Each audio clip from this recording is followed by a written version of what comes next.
Gaining and maintaining success. Organizations want to be successful again and again and again and again and again. They want to sustain success and always have a competitive program with the best athletes and top programs. However, we all know that building and sustaining an elite program does not happen by accident. It necessitates a comprehensive and complete system of people and processes who are all aligned towards success. As the top level of management and head of the organization, it is integral that both the coaching staff and the organizational staff are learning and improving at a faster rate than the rate of improvement of the athletes. Sustaining success means seeing the future clearly, communicating that vision to other people, and working hard to bringing it into existence sooner than your competition. Sustained success demands a consistent force that is always moving forward, and it is important that an organization applies introspection when winning, as they do when losing. All performances need to be deconstructed in order to identify the areas that need improvement and implement change, even when success has been achieved. In an article written by Daniel Gallen of the Conquer Group titled Creating a Dynasty, The Secrets of Sustained Success, Gallen lists 7 key points that are vital keys to building and sustaining a successful athletic program. First of which, he mentions the need to always have top recruitment of elite athletes. Number 2 was listed as investing time and resources to get the best staff of your organization. Number 3, having a passionate, compelled figurehead to drive the organization. Number 4, developing leaders who are extensions of the figurehead within the organization.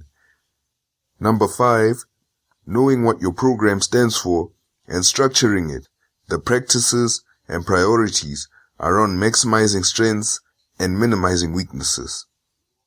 Number 6, having a constant desire to be innovators rather than followers.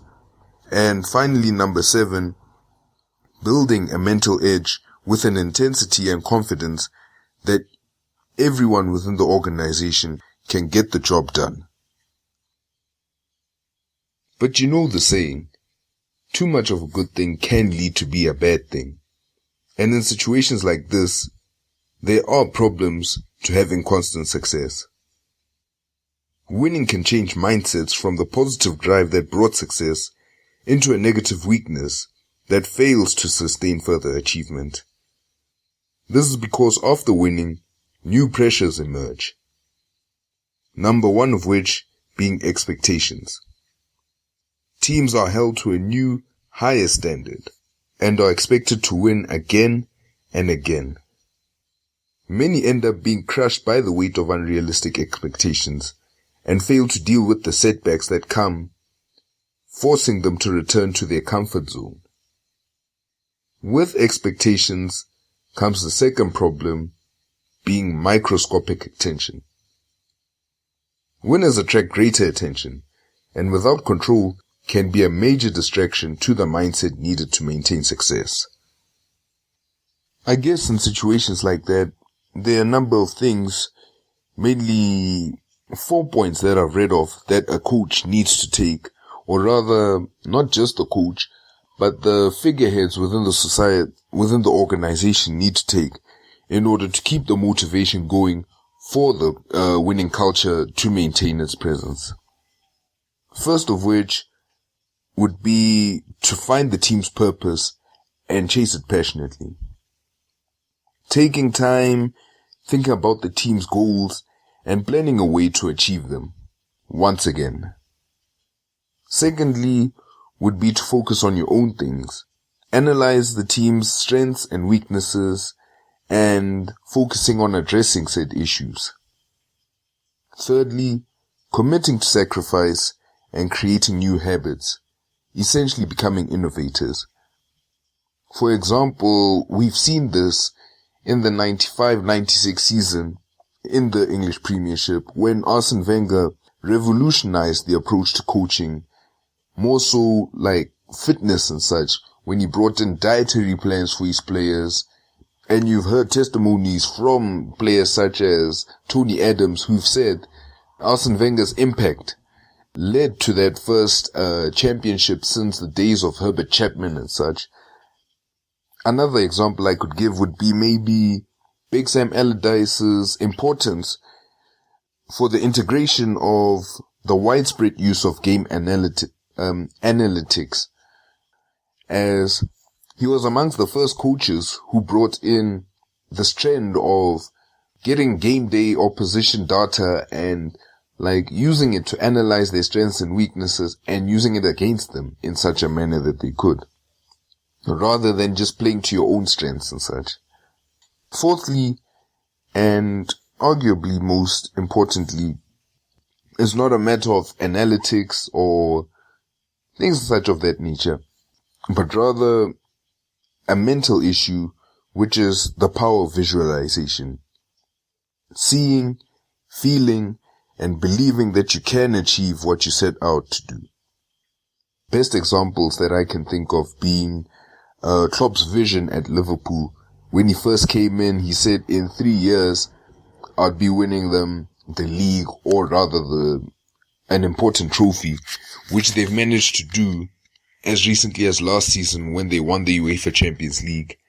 And Antonio Conte's approach at Chelsea when he first came in, and Conte is famous for this, the mental drive that he has, like the passion and more so his ability to motivate and kick players into gear, which saw him win the league within his first season with an admittedly otherwise unremarkable Chelsea team. I mean, he won the league with Victor Moses as a wing-back. So, that tells you, like, just how good Conte is with such things. Ultimately, it all comes down to the team and organization's mindset.